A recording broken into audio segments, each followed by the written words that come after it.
I love nothing more than getting home, getting into bed exceedingly early with pyjamas on and a hot choc and reading books. I don't think life gets any better than that, quite frankly.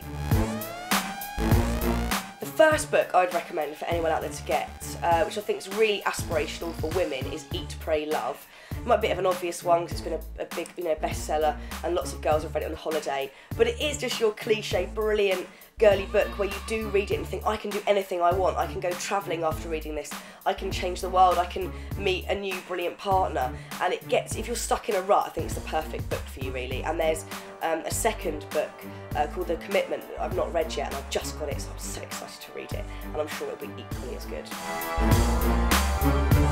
I think a good recommendation for anyone who loves LA is a book called Bright Shiny Morning by James Frey, who's obviously a very talented and amazing author. And it's just a really good perspective on LA, like the glamorous side of it, but also the really awful, sort of crappy side of it. And it follows different characters in their journey in LA. And, I'm someone who's, luckily been to LA a lot of times. I really enjoy going there. I've seen lots of different sides of it. And I think he summarises it really, really well. So that's a great book if you like LA or you've never been and want to find out about it.